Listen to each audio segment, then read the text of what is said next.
Welcome to Ancient Echoes, Coins and Culture of the Ancients, the channel that takes you on a captivating journey through the intricate tapestry of history, numismatics, and the rich cultural heritage of civilizations long past. I'm your host, and together we'll dive deep into the fascinating world of ancient coins. Those small metallic windows into the past that reveal stories of empires, trade, artistry, and the essence of societies that once flourished. Join me as we uncover the secrets behind these small but powerful artefacts, exploring the tales they tell about economies, politics, art, and the daily lives of our predecessors. We'll venture into the remarkable cultures that minted these coins, decoding symbols, inscriptions, and designs that carry the echoes of distant eras. So, whether you're a seasoned numismatist, a history enthusiast, or someone eager just to discover the hidden gems of antiquity, Ancient Echoes is your gateway to the enthralling world of coins and culture from ages gone by. In today's episode, we're going to be talking about the Roman Forum and how it developed. Originally, the Forum stood in a space that was once a valley between the hilltop settlements of early Rome. Over the years, it became the centre of the growing city's political and commercial life, before the emperors transformed it into the impressive monumental precincts that you see in this reconstruction today. So, what do ancient texts add to the picture? Here, the Augustan writer Ovid reminds us of the watery origins of the Forum, in words spoken in his poem by an old woman. Here, where now the forums are, was once occupied by wet marshes. A ditch was saturated with waters running back from the river. That Lacus Curtius, which houses altars, all dry, is now solid ground, but once was a lake. Where now processions pass through the Velabrum on their way to the circus, there was nothing except willows and hollow reeds. Often the revellers, going home across these waters on the edge of the town, would sing a song and cast his drunken words across to the sailors here. The pools have receded, and the banks keep the water in its place. The land is now dry, but the old custom remains. And that little excerpt there was from Ovid's Fasti, 6.401 to 414. So, what can we learn from this? The Cloaca Maxima sewer drained these waters to make space for the Forum. Traces of these watery origins survive in some of the places of his Ovid names, like the Lacus Curtius, supposedly the site of a chasm that opened up in the Forum, a spring sacred to the water nymph Juturna, and a shrine to Venus Cloacina, Venus the goddess of Sunas, were other monuments to watery deities.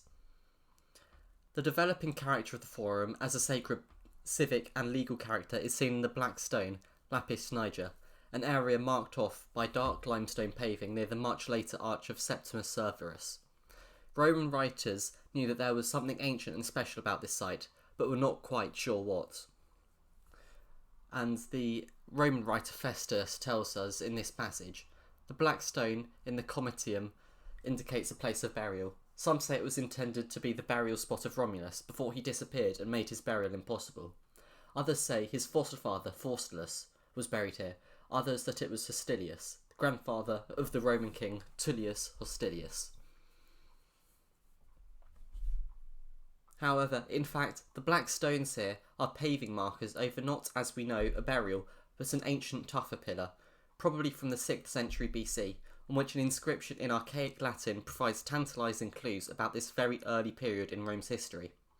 The text seems to mention a king and issues sacred prohibitions against various acts, including desecrating the site of the inscription itself, explaining its careful later preservation in different levels of the Forum paving.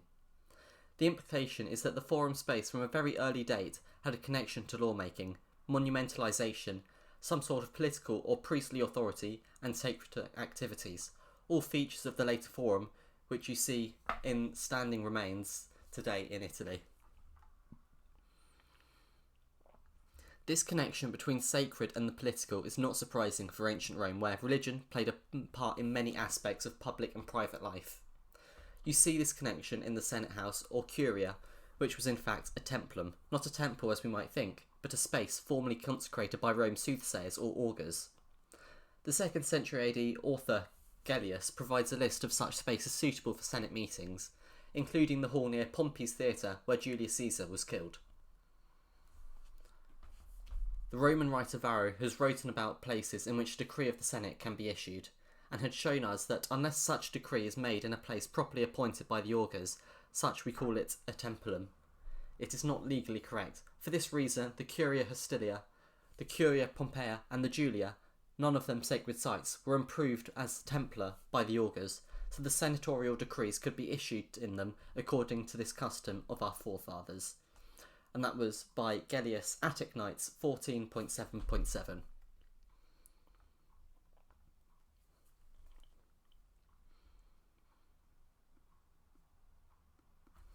The Senate House we see in the Forum today was built by Diocletian after a fire in AD 283. It stood on the site and followed the design of its predecessor, begun by Julius Caesar after another fire and finished under Augustus in 29 BC. But this earlier blaze was not accidental. It was started in 52 BC by a mob who raised an impromptu pyre to the murdered popular politician and gang leader Publius Clodius, a reminder of the Forum's role as a theatre of lively, even violent politics in the dying years of the Republic. Here is an extract from a trial speech in the defence of Clodius's killer by someone who knew the Senate House well, the politician-lawyer Cicero.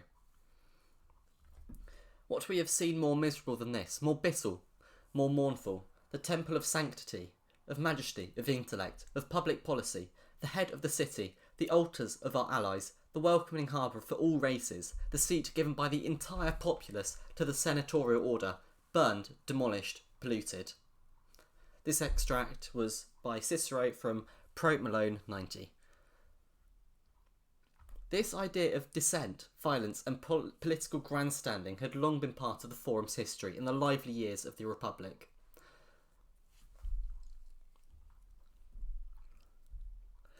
But what angered the multitude more than anything else was the construction of the Temple of Concord by Opimius, a consul who had ruthlessly suppressed a populist movement in 121 BC, for he seemed to think a lot of himself, and to be taking pride in a way triumphing over the slaughter of so many citizens.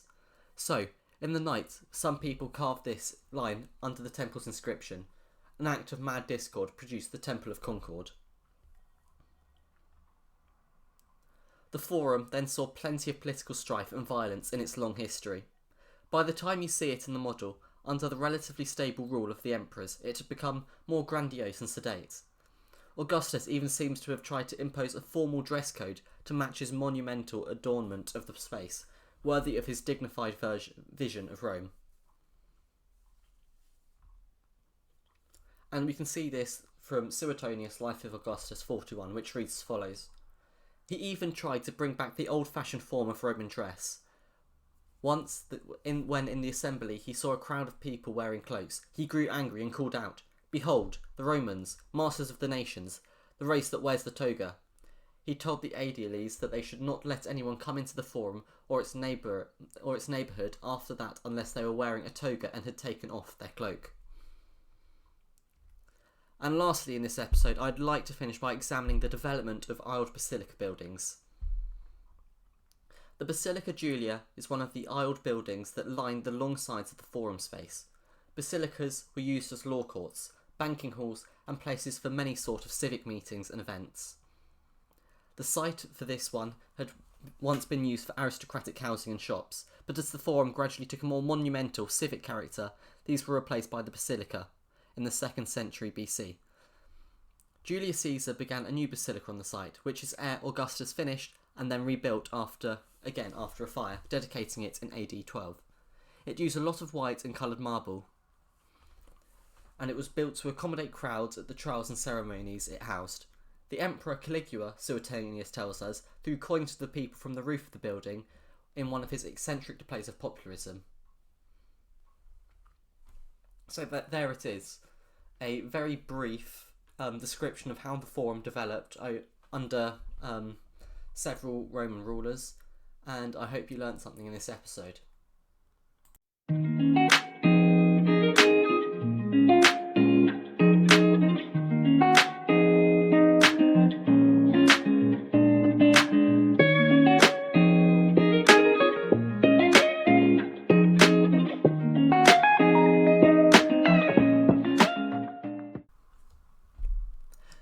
As we come to the end of this episode of Ancient Echoes, Coins and Culture of the Ancients, I want to thank you for joining me on this exploration of the past through the lens of numismatics.